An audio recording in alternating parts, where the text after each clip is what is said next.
Hello बच्चों, so let's understand the question. In the question we can see an incandescent bulb दे रखा है as a thin filament of tungsten that is heated to high temperature by passing an electric current. So एक tungsten में हमने current pass कराया, उसका temperature increase करा बच्चों, और टेम्परेचर इंक्रीज करने की वजह से ये रेडिएशन से एमिट आउट करने लगा, ये दे रखा है हमको।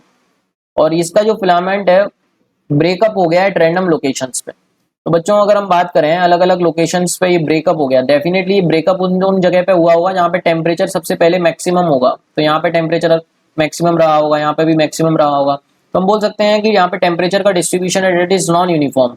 यूनिफॉर्म होता था सब जगह एक ही होता, सारी जगह से टूटता है यहाँ पे, बट बोला है कि रैंडम लोकेशंस पर ये ब्रेक हुआ है। इसका मतलब रैंडम लोकेशंस पे टेम्परेचर डेफिनेटली मैक्सिमम रहा होगा, बहुत ज्यादा रहा होगा। तो temperature distribution of the filament is uniform गलत हो गया। अब बच्चों अगर बोले bulb is powered at constant voltage दे रखा है यहाँ पे, सो हमको बताना है ऑप्शंस के बारे में। तो ए ऑप्शन तो गलत हो गया बच्चों। फिर हम सी चेक करते हैं, फिर बी चेक करेंगे। The filament emits more light at higher band of frequency before it breaks up.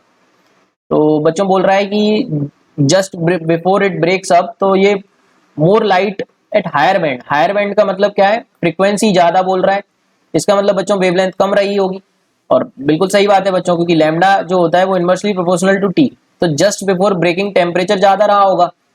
Before breaking की अगर हम बात करें तो बिफोर ब्रेकिंग टेम्परेचर ज्यादा रहा होगा, मैक्सिमम रहा होगा, तो लैम्डा कम रहा होगा। और लैम्डा कम रहा होगा तो फ्रीक्वेंसी ज्यादा रहा होगा, क्योंकि लैम्डा और फ्रीक्वेंसी में इनवर्स रिलेशन होता है। तो सी ऑप्शन सही हो जाएगा बच्चों हमारा।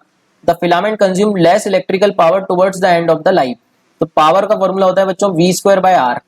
अब जैसे ही फिलामेंट यहाँ पर ब्रेकअप होने लगा, इसका मतलब उसका स्ट्रक्चर थिन हो जाएगा, ब्रेक होने लगेगा, वो टेम्परेचर इंक्रीज करने लगा, तो विथ टाइम उसका स्ट्रक्चर थिन बोल सकते हैं। थिन मतलब बच्चों उसका एरिया डिक्रीज हो गया। तो अगर रेसिस्टेंस की बात करें तो रेसिस्टेंस होता है ρl/a। तो एरिया डिक्रीज होगा तो रेसिस्टेंस इंक्रीज हो जाएगा बच्चों, और रेसिस्टेंस इंक्रीज होगा तो हम देख सकते हैं इस रिलेशन से पावर डिक्रीज होने लगेगा। तो power consume definitely it is going to be consume less power at the end of the, जब उसकी लाइफ खत्म होने वाली है तो उस टाइम पे वो पावर कम ही कंज्यूम कर रहा होगा। तो ये ऑप्शन भी सही हो गया। और बच्चों बी ऑप्शन बोला है the resistance over small section of the filament decreases with time.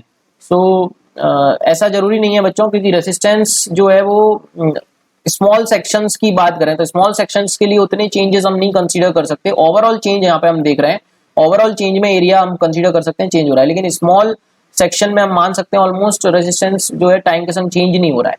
I hope you understand the concept. Thank you so much and all the very best.